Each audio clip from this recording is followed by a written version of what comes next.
rail tunnel. Elevation 11,013 feet. Keith and Jill just got here. Yay! Look at that lightning. Yeah, just keep videotaping. Wow, that's cool. Wow. Holy cow. Yeah, that's great.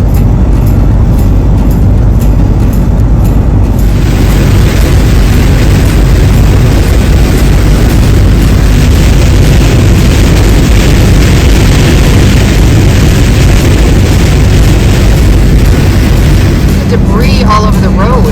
The road is covered in tree limbs and leaves and branches. Plus Some super high winds. yeah, bad storms, I guess. We just came through a pretty heavy rain with some pretty high winds. Good morning, everybody. We're at Walcott, Iowa, at the Iowa 80 truck stop, and we're on our way to Ouray to go four-wheeling. First, we're going to stop and see Craig and Jessica at the Freightliner dealer in Nebraska, Omaha, Nebraska. They were towed there Saturday. We're going to stop and hang out with them and take them to lunch. I'm in Walcott, Iowa, at the Iowa 80 truck stop. That's the big truck stop. They're boasting over 900 truck spaces now and 100 RV sites. This is the Ferrari team from Orlando. They're coming from California and going to Indianapolis to do a Ferrari challenge. This is the official dealer trailer, but he said they have 4 race cars in there and 1 car for, you know, just to show the public. But they're leaving at 8 o'clock this morning. They're just waiting for their timer. You know, the DOT allows you 10 hours off, that you can drive 11, but they're going to Indianapolis today. So if you live around there, maybe you could go see the challenge. It's pretty awesome.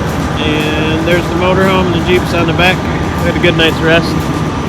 Later. You know this guy's really cool. He likes guns and bacon. I got this guy. Here's this guy Jeff saw in the parking lot with Ferrari Racing, and he was waiting for his friend, and there's his friend.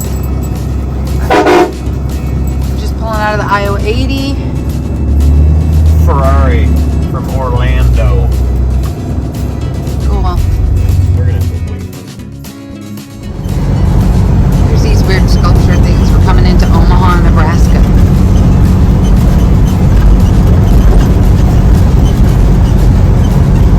Pretty cool. They're big.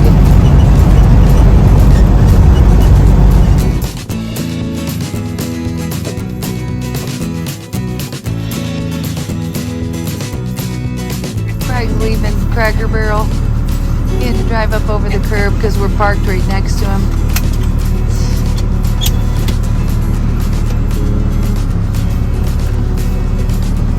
That's pretty funny. Okay, for the first time ever coming through this area, we're gonna stop and see if we can tour this arch museum thing.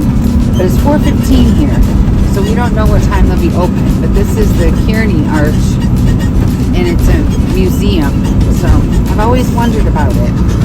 Riley's interested too. I bet they don't let doggies in here. I'm sorry, but I don't know if y'all have been to the Kearney Archway. This thing is really awesome. They got really nice signage. They got RV and semi parking, overnight parking. It goes over I-80, and it's really cool. They have a buffalo. It's a bigger one than normal.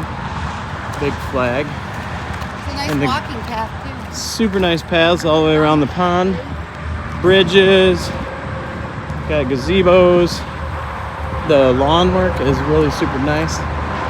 And some fancy art. So come and check it out. We have driven under this thing probably 30 times or more. And every time we're like, we should stop. So what are we doing, Lindy? We're gonna finally stop and check it out. The Great Platte River Road Archway. Big flag. We sold our home and everything could not take place and joined the trail for California. I am keeping a diary of all that happens to us, all that we see, for posterity. The last goodbye has been said, the last glimpse of our old home on the hill. Now we are really underway. Sally Hester's diary is a blog before its time, a day-by-day account of the great westward migration. At the top of the escalator, go through the covered wagon archway to see the first stop on that journey.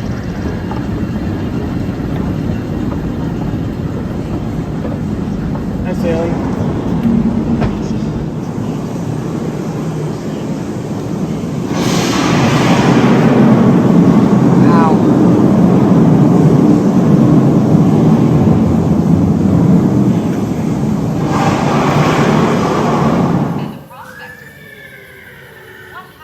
Between 1841 and 1866, almost 350,000 men, women, and children set along the Great Platte River Road hoping to find a better life in the West.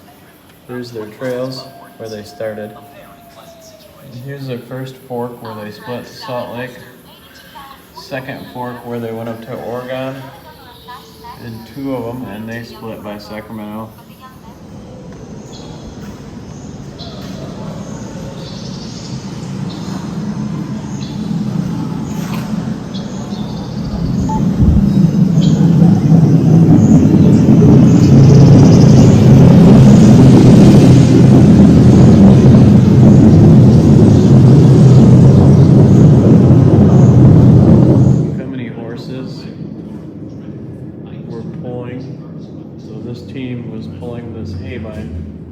It's hard to see it with the writing and stuff. There's a hay vine there.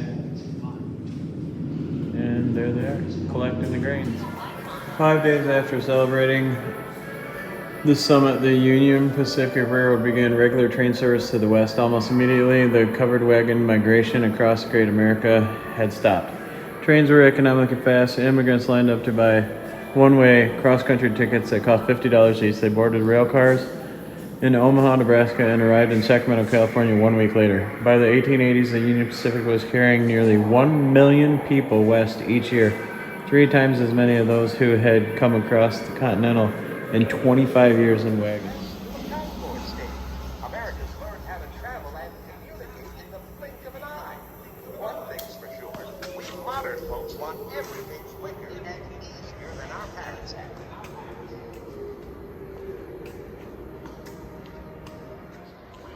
Down in a pile at the forward end of the stage, really in a sitting posture.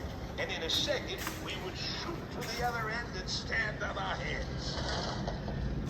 We crossed the desert, 40 miles of bottomless sand. Early camping. The Lincoln Highway. Folks called it the Main Street of America. My grandpa told me about driving the Lincoln Highway back in the 1920s when a vacation on 1962 Coupe de Ville Cadillac. It's pretty nice. 0 to 60 in 8.2 seconds. But it was pretty big. 1962 Caddy. I'm on the Kearney Archway over the highway. Pretty darn cool. Interstate 80 is going underneath. That's weird.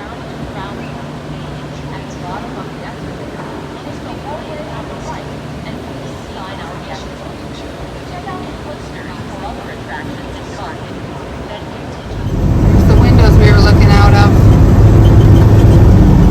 We're in Nebraska still, right? Nebraska on I-76. We just came off the I-80 to the 102. This Interstate 76 is like brand new all the way to Denver. It's nice and smooth and I love it. So we should be crossing into Colorado pretty soon. So it looks a little stormy up there. Like, I don't know, the skies look a little rainy, but and it's really windy right now. So, we're 9 miles from Colorado, he said. We're at the Colorado line now, so here we are. Yay! Gonna put a sticker up there. Time for the win. Put our sticker up there. We got a lot of stickers. Get back on the road. Lots of traffic. Couple over here, but no.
brakes or your engine is pulling. That's pretty much the only way you can tell. It's very odd, but this is a long, long tunnel.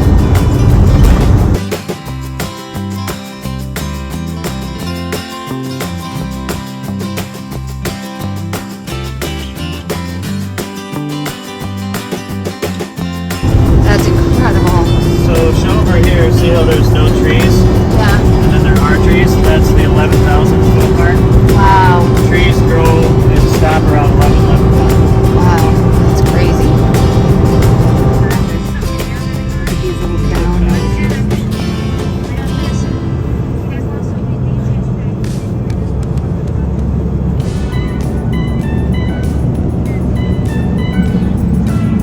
Hi guys. Hi. 32-minute delay. All you can see is the curve, so not sure what's At going the on. fairgrounds in Eagle, Colorado. Trying to figure out where we want to park. I'm right there now, but it's not quite level. It is beautiful here. And we're surrounded by mountains.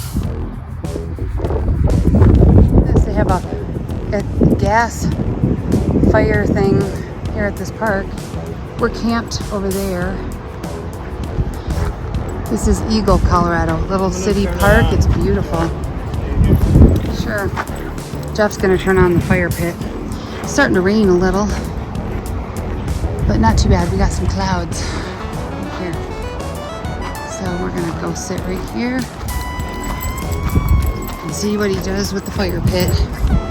Riley can't get up there. Come here, Riley.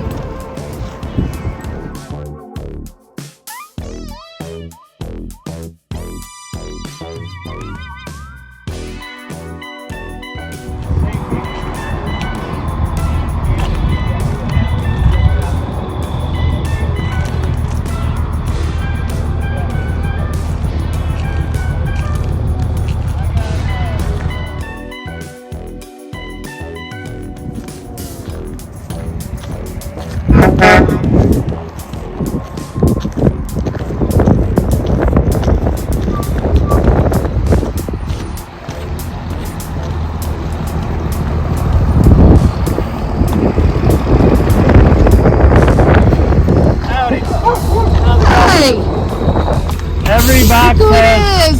Every box has 50 amp. Gary made it. Yay!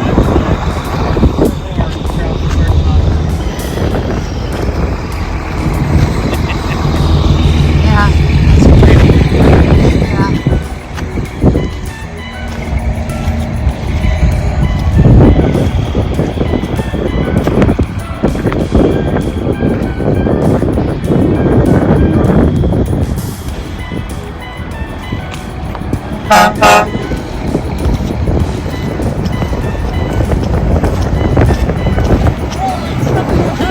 Welcome to Eagle Campground. Did you have a reservation? Yes, we do. Have you stayed here before? No, sir. Okay. Investors? Any of the boxes? You have Good Sam discount? You do, 10%. Yahoo! Every box has 50 amp right there. There's another row over here to your hard right. Word And then if you go to the That's red cool. bar, Spider.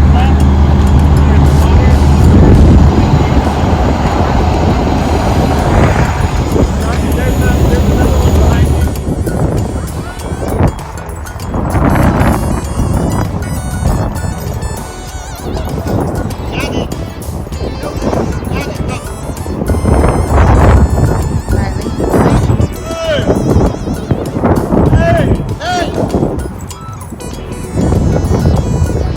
Ethan Jill just got here. Yay! Yay! More of the gang's coming. Oh, that was so hell, man. Jesus. Got the brakes bled on our Jeep. Oh, I gotta go help him. They're here. We got more people now. It's a good idea to check your oil when you're on these big trips, when you got one of these coming. Dang, look at them super bright headlights.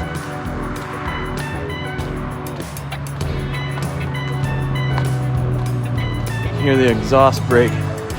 Jason and Chris has finally made it